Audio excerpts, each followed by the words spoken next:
राघवेंद्र गुमाश्ता की अभिव्यक्ति voice of Raghavendra.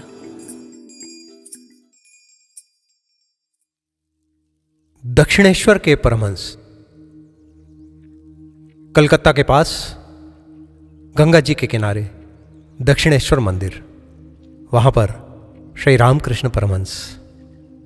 किसी को भी भ्रम हो सकता है, ऐसे परमहंस हैं जो लाल किनारी की धोती पहनते हैं, कुर्ता पहनते हैं, पॉलिश की हुई स्लीपर पहनते हैं, और वही मंदिर प्रांगण में रानी रासमणी के मंदिर में एक कक्ष है जिसमें 2 तखत रखे हुए हैं, मच्छरदानी भी लगी हुई है, मोजे भी पहनते हैं, और इन्हें बहुत से लोग दर्शन करने आते हैं, इनसे बहुत से लोग प्रार्थना करते हैं, इनसे बहुत से लोग कृपा प्राप्त कर रहे हैं, और ये बहुत पहुँचे हुए संत हैं। हाँ, दक्षिणेश्वर के परमहंस अद्भुत हैं, अद्भुत परमहंस। स्वामी विवेकानंद के गुरु श्री रामकृष्ण परमहंस। ईश्वरचंद्र विद्यासागर से भी श्री रामकृष्ण परमहंस की मुलाकात होती है। ईश्वरचंद्र विद्यासागर कृपा सागर हैं। उनके पास चिट्ठियों में लोग जो भी निवेदन करते हैं उन्हें सबको मदद करते हैं। दया सागर हैं, विद्या के भी सागर हैं, वे स्वाधीनता के सागर हैं, वे मातृ भक्ति के सागर हैं, वे अन्नदान के सागर हैं। इसलिए ईश्वरचंद्र विद्यासागर को बहुत ऊंचा स्तर प्रदान किया गया है जहां मानवता की सेवा की बात होती है, मानवता को प्रणाम निवेदन करने की बात होती है। श्री रामकृष्ण परमहंस की जब ईश्वरचंद्र विद्यासागर जी से बात होती है तो श्री रामकृष्ण परमहंस कहते हैं कि ब्रह्म जो है वो झूठे नहीं हुए हैं। क्यों झूठे नहीं हुए हैं? क्योंकि कोई बता ना सका है कि ब्रह्म क्या है, कोई कह ना सका है। ब्रह्म जो है वो विद्या और अविद्या दोनों से परे हैं, वो मायातीत हैं। अद्भुत बात है। ईश्वरचंद्र विद्यासागर भी बड़े प्रसन्न हुए ये बात जान के। ठाकुर कहते हैं कि नारद जी ने ब्रह्म सागर को दूर से देखा है, सुखदेव जी ने ब्रह्म सागर को किनारे खड़े होकर देखा है और छुआ है, और शिवजी ने ब्रह्म सागर कुछ घूंट पिया है और वे गहरी समाधि में पहुंच गए हैं। तो ब्रह्म को जानना, कहना किसी के भी बस का नहीं है। जो ब्रह्म दर्शन पा गया, पा गया। जो ब्रह्म में मिल गया, मिल गया। ब्रह्म ब्रह्म है, ब्रह्म झूठे नहीं हुए हैं। श्री रामकृष्ण परमहंस पानीहाटी के महोत्सव में जाते हैं, वहाँ अनंत कृपा बरसाते हैं, वहाँ अनंत आराधना होती है, वहाँ अनंत आनंद होता है, अनंत कीर्तन होता है, अनंत नृत्य होता है, अनंत प्रसाद वितरण होता है। पानीहाटी के महोत्सव में जो ईश्वर की कृपा बरसती है उससे सभी लोग एकदम प्रसन्न हो जाते हैं। ईश्वर कृपा प्राप्त कर सभी लोग ईश्वर दर्शन के भाव में डूब जाते हैं। बलराम बोस जी के घर में भी, केशव चंद्र सेन के घर में भी श्री ठाकुर रामकृष्ण परमहंस आते जाते रहते हैं। तो कुछ लोग परमहंस के पास आते हैं, परमहंस कुछ लोगों के पास जाते हैं। जहाँ भी ईश्वर कृपा होना होती है वहाँ वैसी व्यवस्था हो जाती है, ईश्वर इच्छा से ही।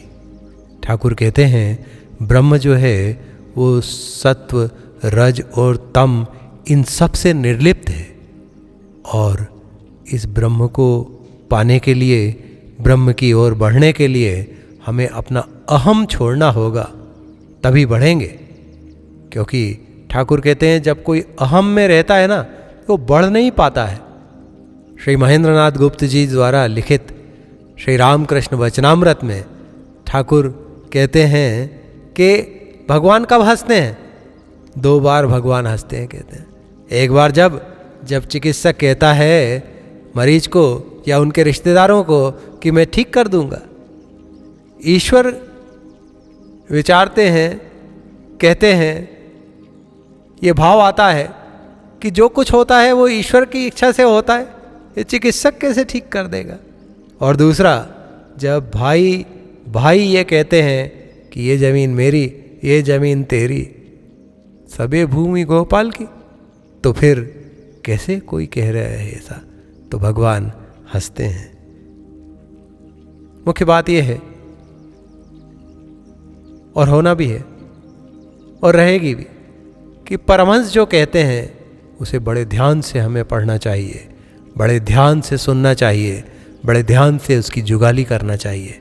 तब हम उस भाव के पास पहुंच सकेंगे जिस भाव को प्राप्त करके, जिस रस्सी को पकड़कर हम ईश्वर की प्राप्ति कर सकते हैं, ब्रह्म को जान सकते हैं। ठाकुर कहते हैं जिसे ब्रह्म ज्ञान हुआ है वो चुप हो जाता है। जैसे नमक का पुतला समुद्र में गया था लेने के लिए, तो क्या वो लौटा है? वो नहीं लौटा। नमक का पुतला था, घुल गया उसमें। तो जो ब्रह्म की थाह लेने के लिए, ब्रह्म की प्राप्ति के लिए बढ़ा है, वो वापस आकर कहाँ बता सका है? नहीं बताया है। वो तो गया ब्रह्म को प्राप्त हो गया, स्वयं ब्रह्म में मिल गया। ठाकुर कहते हैं कि काली की आराधना करो, काली को प्रणाम निवेदित करो, काली का ध्यान करो, काली की पूजा करो, काली से बातचीत करो। जैसे वे काली मंदिर में आरती में नृत्य कर रहे हैं, ठाकुर आराधना में हैं, कृष्ण शिव काली सब एक रूप हो रहे हैं। जो मथुर बाबू को जैसे दिखे ठाकुर उनके बरामदे में आते जाते में जा रहे हैं, तो माँ काली दर्शन हो रही हैं, आ रहे हैं, भगवान शिव दर्शन हो रहे हैं।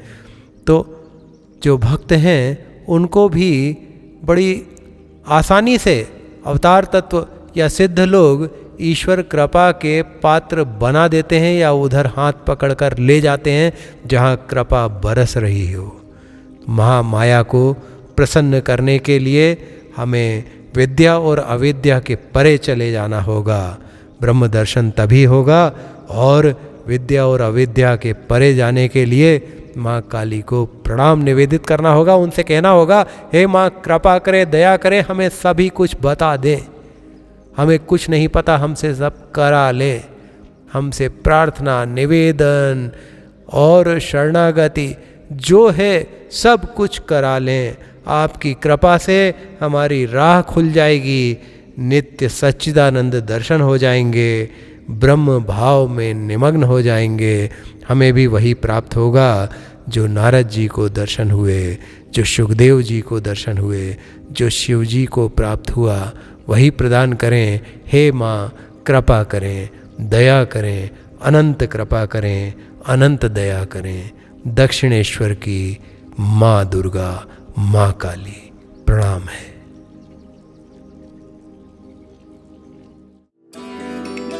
सुनते रहें वॉइस ऑफ राघवेंद्र। सब्सक्राइब करें चैनल अयोध्या के राम।